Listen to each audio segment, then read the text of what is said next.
Hello, today in this video training blog post, I'll be sharing you how to over-deliver and creating a wow experience.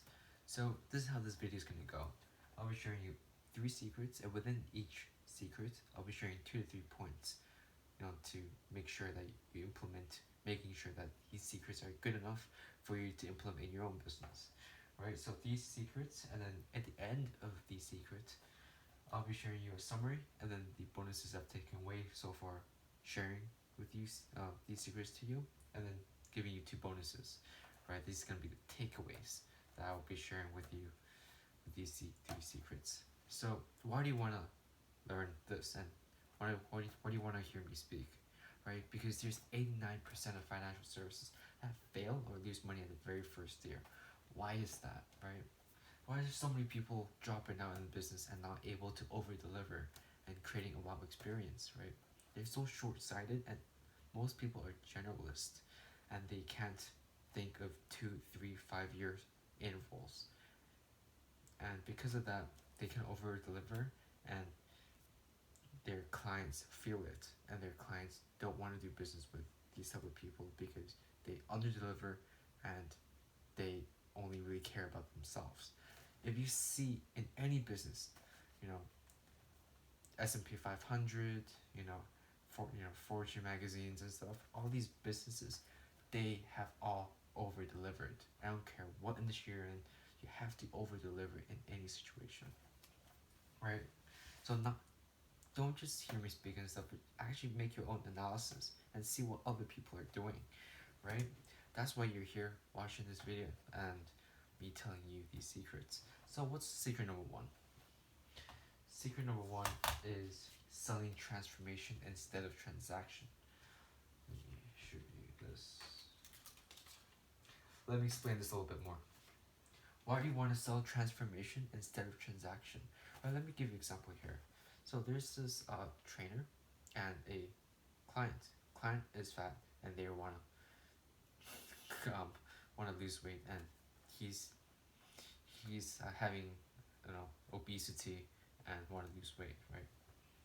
And that client wants, well, the trainer wants to help that client by making sure that he is fit and healthy, right? He's basically selling that transaction type of selling, and he's selling that low level type thing, right? How do you sell transformation at that scenario, that example, right? Instead of selling that one-on-one type of thing, making sure that he actually does teach what he says by actually losing weight and stuff. Not only he loses weight, but he actually have a better marriage, right? If he actually loses weight, his partner is gonna be happier, right? That is also included. Having a better relationship in the household, right? Having a better health and longer life. Who doesn't want that, right? And a better sex life too, and it's more active, more happy, and then it's a win-win, right? There's so many boom boom boom boom boom, there's 5 things, and then you're selling transformation instead of doing a one-on-one type thing. It's crazy how people just oh, this is what I charge, this is here, you're transacting, and then boom, right? So many people that are doing this, those people are gonna go out of business real soon if you don't sell transformation instead of transaction, right? So it's an easy example, and you're wanting to help that person a lot more than just transacting, because transacting, there's no heart into it. Putting some heart, really care about the customer, and then actually solving that customer's problem, the best of your ability. So that's the example. What are the points that I want to share in this example? So point number 1, selling only high ticket offers, right? Selling only high ticket offers to that one client. So getting back to the example, a client that wants to lose weight and stuff, right? If you're a trainer helping so many other people, you can't really solve that one client to the best of your ability, because I don't I don't really subscribe to the belief of short-term fixes, like giving them an ebook or a SWOT file or something that they can read and then basically letting them go. right? I don't believe in that. They can't really solve their problem by doing that. Give you an example here. Let's say you want to go to Mount Everest, right? It's your mission. Your mission is going to Mount Everest, and going there and back alive is super hard, and your chances of surviving is slim. So if by giving them a map and say like, here's a $20 map, here you go and make sure that you go there, have fun, and come back alive is very slim, right? So only sell high ticket offers to that one client, and make sure that they do get the result that you claim that you say, right? So that's number one for making transformation, right? Point number two I want to make is that solve client's issue in a more deeper level. Getting back to the example of the client, a fitness trainer and a client, right? How do you solve the client's issue in a more deeper level, right? Okay, the problem is that the client wants to lose weight. That's problem number one. Claiming that you can actually solve the problem and stuff. How can you solve the problem in a more deeper level? By making sure that they're healthy. What are they eating day to day, right? And how good is their sleep? How good are they operating day to day, right? Making sure how many liters of water you're drinking, right? That type of thing. Have metrics, have data, have some type of measurement that you can see before clocking in and doing a workout session with a trainer. Making sure that these are all right and clean is a form of value, is a form of transformation that you could deliver to that one client instead of clocking in, clocking out, and getting paid, right? So that's the second point I want to make. Third point I want to make here is creating a environment, creating a community of like-minded people.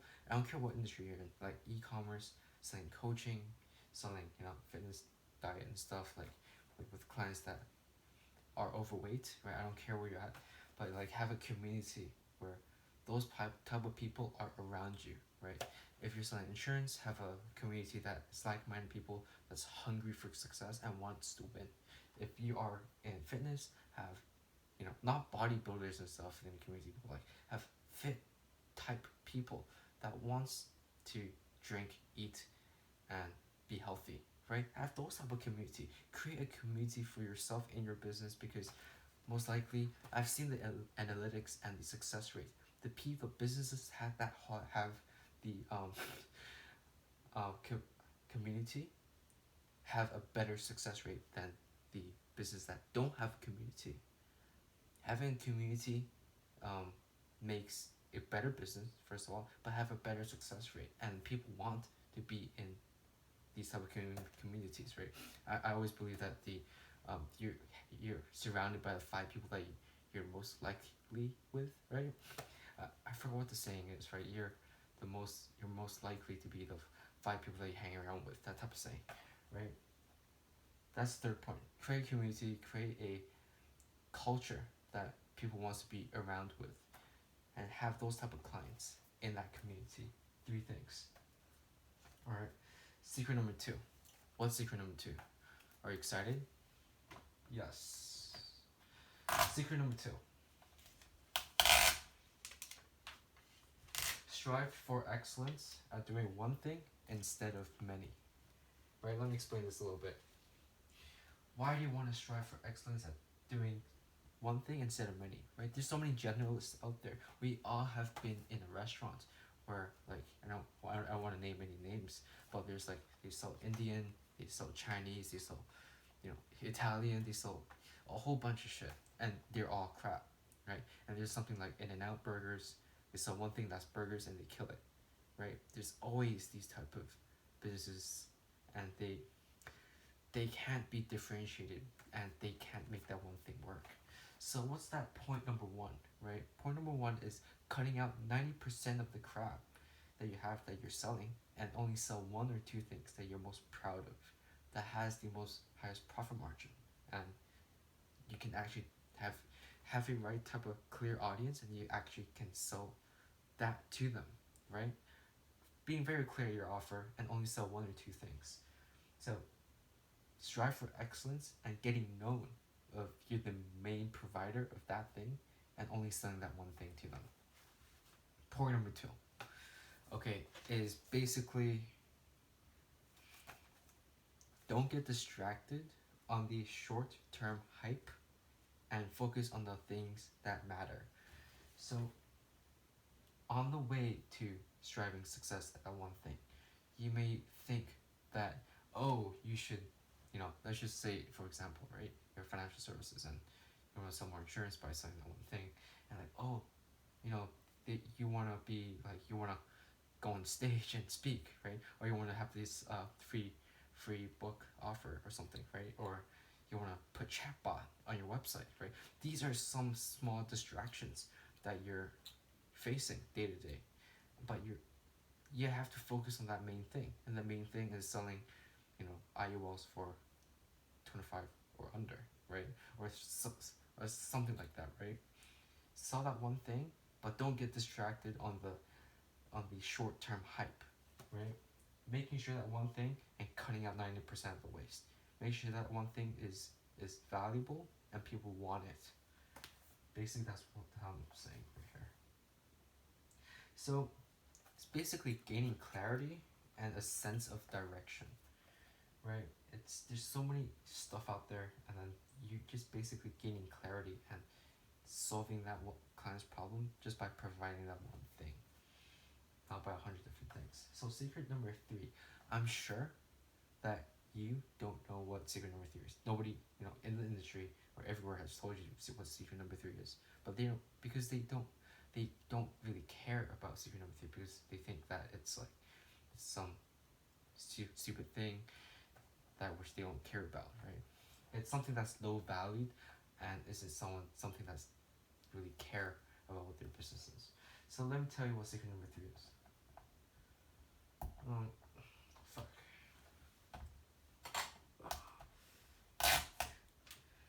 It's customer support. Customer support is secret number 3. Why is this so important? And why is so many businesses not caring about customer support? Customer support is super important. Okay, give me an example right here. I have 2 phones, right? The one that's video recording me and this phone right here, right?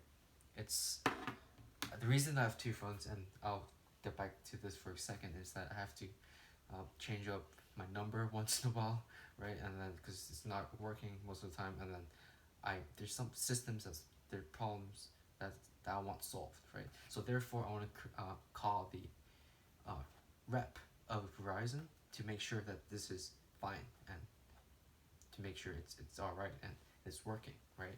And during that process, I have to wait 30 minutes to get on the phone with a rep. This is bad customer support. It's like I'm wasting time waiting on this voice recorder thing, talking to a bot and not getting my shit handled, right? Bad customer support. It's crazy. And one thing, DMV as well. DMV is crazy, and it's all about bad customer experience. I don't know if DMV is a business, which is not, is a government agency. It will go out of business because they don't care about customer support. The people there are rude as hell. They don't really treat their customer right, and during that waiting line, they pretty much say, hey, do this, fill out this form, fill out that form, go wait on this line, wait on that line. Like, they don't really care. They don't give you a clear direction of where to go, right? It's so bad, and the businesses that do succeed have really good customer support. Give you an example here. So 1 or 2 things what you need to do to implement better customer support. Number 1, how do you create a custom specific answer to a common question, like 5 common questions in your FAQs, right? There's so many, like during your day, there's so many like people asking, hey, what's this problem? Can you tell me what this problem is, what that problem is?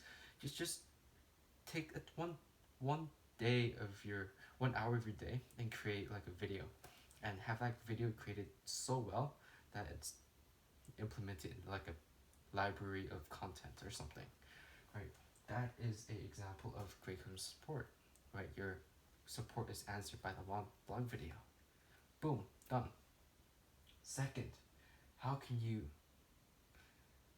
second is measure the respond time of the email and making sure that you know, not just responding, but did you actually answer the email the best of your ability? Did you actually solve the question, right? It's not just getting back to the question. Did you actually solve the question? So 3.2, right? Getting how fast can you get back to their question and making sure if you have answered the question correctly, right? So that's 3.2. Why is that? Because so like just businesses nowadays don't really care about customer support. If you can win on this, people want to do business with you, and they you are more likely to succeed in that way. Customer support. There's actually big companies now currently doing it, like airlines are doing it.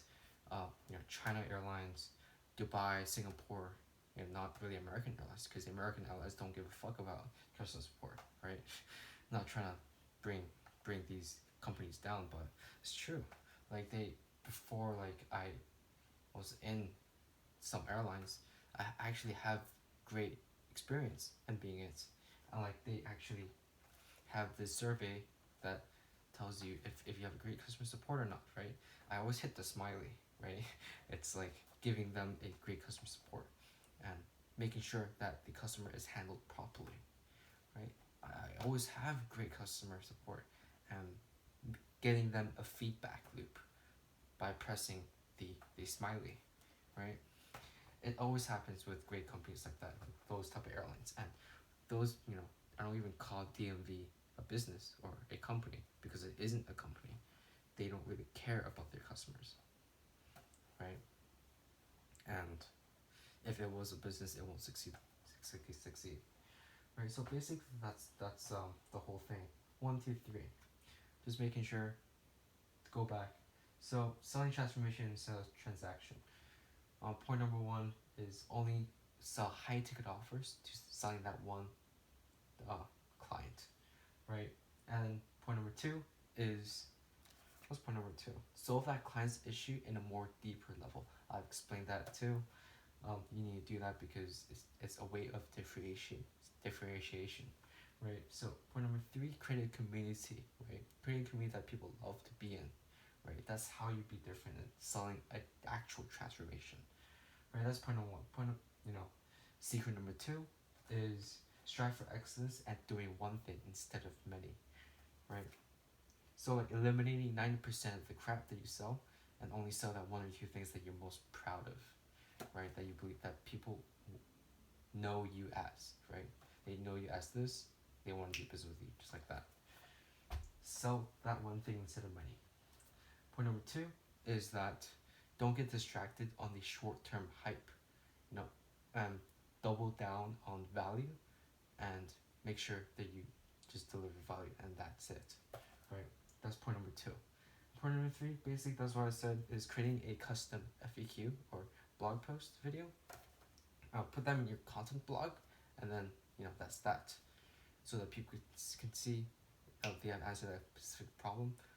Perfect. They don't have to write a customer support ticket and all that crap, or waiting 30 minutes online or some shit, right? They don't have that type of crap. If you have solved the problem in the video, that's perfect for them. It's great customer support. And then 2 is making sure that you respond to their email if they do come across with that. If they don't have a video, and making sure that you actually get across their email as fast as possible, and making sure you actually do answer their question properly, right? That's customer support. Sending out a survey as well, making sure that they're happy, and if you have answered their questions properly, right? Your best of your ability. That's 1 and 2. Secret number 3. Now the summary, basically, you have to have these 3, secrets executed in your business, like not tomorrow, today, right? Because you're not bringing not what I'm trying to say is, you're basically having your clients dissatisfied of what you're selling if you're not having these three secrets implemented in your business, right? Because they're pretty much angry at a point, calling you every single day, emailing you. They're probably freaking, angry at you at what you're doing if you don't have good customer support. When you don't have this, they they have not only they have buyer's remorse, but they're like struggling of what to do, right? What to do, what to buy, what product is right for me. If you just solve that one thing, boom, done. If you just sell that one thing, that's it, right? That's what you sell. You don't sell hundreds of different things, right? You just have one thing. Therefore, they don't have buyer's remorse. Boom. Seller transformation is who wants to sell a transaction anyways, right? If you're selling that one transaction, you're gonna go out of business real soon. Seller transformation is a transaction, right? That's the summary. That's all I have to say so far. Bonuses. What is the bonus tip I wanna share with you today? Is that it isn't what you say or do because that's bias, in a way. You can't say as a business, oh, I have the best product, I have the best services. It's what customers tell other people what you say or do. Like, is your customer saying good things about you behind closed doors, right? That's bonus number one. And like, what does this have to do with like over delivering and creating a wow experience? Why, right? You know, Warren Buffett said a quote that's very profound. It says that a price is what you pay, value is what you get. And what is price and value, right? Price, like you feel that you're gonna get ripped off by someone, charging a ton of a premium price, and you've gotten this amount of value. You're not gonna transact with them. And I actually have the experience, when I got my car 2 months ago. I'll share this in another blog post, but I felt that I was gonna get ripped off, but I did, and I'll share that in the blog post in some weeks time, right? But getting value, getting charged so little, and you have this much value, you're gonna transact with that type of business every single day because you feel that you're gonna get your money's worth. Am I correct? Right. So basically, price is what you pay and value is what you get. Ponder on that. That's bonus number one. Bonus number two. You can't trust word of mouth and referrals at the very start of your business. Like year 1, 2, and 3, don't trust word of mouth or referrals at the very start. But in like the future, in the near future, word of mouth and referrals is your best friend. Let me tell you why. Because you just can't trust these type of hope marketing at the very first year or two. Because like let's just say if you're ranked 9,999 page at the bottom of the Google ranking, right? And you have 5 best friends that love that one, that preaches your product, right? They are not gonna move the needle of the growth of your business. If you are totally depending on that, then you're naive, right? The only case that I've seen businesses that succeed through referrals and word of mouth is they have done tens of $1 millions in sales, hundreds of millions of dollars in sales per year, and say screw it, I don't care, I don't want to spend zero on paid ads anymore, and those businesses succeed because they have a customer base of 10,000 customers that they have over delivered and gotten a wow experience that they want to share with their family and friends. At that time, you can say screw it, I'm not spending a dime on paid ads, and you're gonna get free business out of it. That's when, maybe in 10 years time, 7 years time, that your fruits of your labor will pay back immensely, right? So that's bonus number 2, which is basically you can't trust word of mouth and referrals at the very start. Not at the very start, like just look at 10 million bare minimum, 10 million a year, 10 million a year. Okay. Basically, once you have achieved that, which I'm sure that no one of these audience have done it, you must use paid ads. You must get your offer and your message out there so that people can see and know who you are, right? So you can't trust word of mouth and referrals in the beginning, but over the long term, referrals is your best friend because they're gonna talk about it and you're gonna create a massive impact and people will know who you are eventually, right? When you have like 10,000 customers or so. So this is all I have to say so far. These are 2 bonuses. Hope you have got some amazing value out of this. This is over delivering, creating a wow experience. If you have delivered all this basically executed in your business, you're gonna have a long lasting business. Yeah. So this is all I have to say so far. Thank you for sticking at the end of this video blog. Let me know what you think in your comments down below. Hit a like, subscribe if you want, right? Doesn't really care. Let me know what you think. Let me know what the next blog is gonna be about. It should be something similar like this. And I love doing this. I love helping people out. And just let me know what you think. Yes. Thank you so much. Bye bye. Okay, great.